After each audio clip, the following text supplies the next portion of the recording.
గారు చాలామంది ఫుడ్‌కి అడిక్ట్ అయిపోతూ ఉంటారు. అంటే ఏదైనా కోపం వస్తే సడెన్‌గా లేకపోతే ఏదైనా బాధ వచ్చినా ఏదైనా ఎక్సైట్‌మెంట్ అయినా ఫుడ్ తినడానికి ప్రయత్నిస్తూ ఉంటారు. కొంతమందిలో గమనించా. అంటే ఎందుకు ఎవరిలో ఎక్కువ ఇలా ఫుడ్ అడిక్ట్ అవుతా అంటారు? ఎస్ అండి. ఫుడ్ అడిక్షన్ అన్న టాపిక్ చాలా టెనేషియస్ టాపిక్. అంటే ఇప్పుడిప్పుడే కొద్దిగా పాపులర్ అయ్యి మా మెడికల్ భాషలో ఒక సపరేట్ కేటగిరీగా రికగ్నైజేషన్ వస్తున్న దశ ఇది. ఇలా కొందరు మీరు అన్నట్టు కొన్ని ఎమోషనల్ డిఫికల్టీస్ గురవుతున్న వాళ్ళు, అంటే టెన్షన్ కానీ బాధకు కానీ ఫుడ్కి రిసార్ట్ అయిపోతుంటారు, అంటే వాడడం జరుగుతుంటుంది. ఎందుకంటే మనం చిన్నప్పటి నుంచి కూడా మనం ఎనర్జీ, ఒక రకమైన బలము, ప్లెజర్ కూడా ఫుడ్ తోటి మనం తీసుకుంటూ ఉంటాం. ఆకలి అయినప్పుడు, మంచి ఆకలిలో ఉన్నప్పుడు మనకు ఫుడ్ అవైలబుల్ ఏ ఫుడ్ ఉన్నా కూడా మనం ఫుడ్ తీసుకోవడం వల్ల కొద్దిగా మనకు ప్లెజర్, రిలీఫ్ వచ్చేస్తుంది ఎనర్జీతో పాటు. అలానే కొన్ని ఫుడ్ ఐటమ్స్ మనకు ఫేవరెట్ ఫుడ్ ఉన్నాను అనుకోండి, ఇంకొద్దిగా ఎక్కువగా రిలీఫ్తో పాటు ప్లెజర్ ఎక్కువ వచ్చేస్తుంది. సో కాబట్టి వీళ్ళు ఎమోషనల్ డిఫికల్టీస్ గురవుతున్న వాళ్ళు, టెన్షన్స్ ఉన్న వాళ్ళు ప్లెజర్ రావడానికి తనకున్న ఆప్షన్స్ ఫుడ్ పైన, తన favourite biryani, favourite ice cream, favourite chocolates, so జనరల్గా వాటిపైన తీసుకోవడానికి ఇష్టపడుతుంటారు. ఇది ఒక రకమైన హెల్తీ కోపింగే.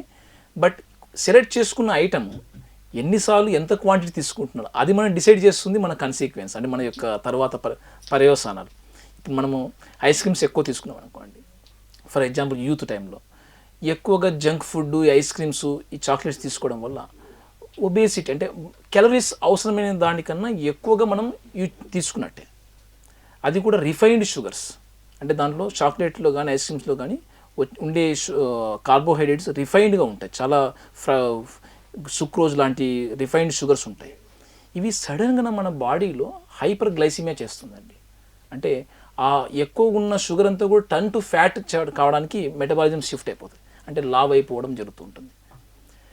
సరే, వీళ్ళలో ఈ ఎమోషనల్ అడ్జస్ట్మెంట్ తోటి రిలీఫ్ కోసం ఫుడ్ని సెలెక్ట్ చేసుకున్నప్పుడు ఆ ఫుడ్ వాళ్ళకు ఒక రకమైన సొసైటీలో మనం మాట్లాడి సమస్యను పరిష్కరించుకోవడానికి, ప్రాబ్లమ్ సాల్వింగ్ ఎలా పనిచేస్తుందో ఫుడ్ని సెలెక్ట్ చేసుకోవడం వల్ల దీని పర్యవసానం రిలీఫ్ కాస్త మనకు బాడీ హెల్త్ సమస్యలు తెచ్చేస్తుంటుంది.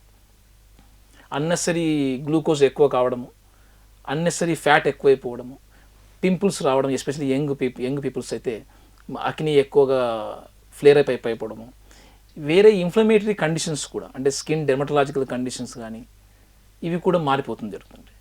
సో ఫుడ్ అడిక్షన్స్కి ఇవి ఎమోషనల్ డిఫికల్టీస్ ఒక దారిని ఏర్పాటు చేస్తున్నాయి. కొందరిలో అయితే ఏటిపికల్ డిప్రెషన్ అంటాం, అంటే యంగ్ పాపులేషన్లో అడాలసెంట్ వాళ్ళు, వీళ్ళకు అపటైట్, అంటే డిప్రెషన్ ఫేజ్లో ఆకలి తగ్గిపోగా ఎక్కువ ఆకలి అవుతుంది. సో ఆ ఆకలికి ఎక్కువ ఫుడ్ తీసుకోవడం జరుగుతుంటుంది. అంటే యాక్చువల్గా సఫర్ అవుతుంది డిప్రెషన్, బట్ ప్రవర్తన ఏమొస్తుంది, ఎక్కువ ఫుడ్ తీసుకోవడంలో కనిపించేస్తుంటుంది.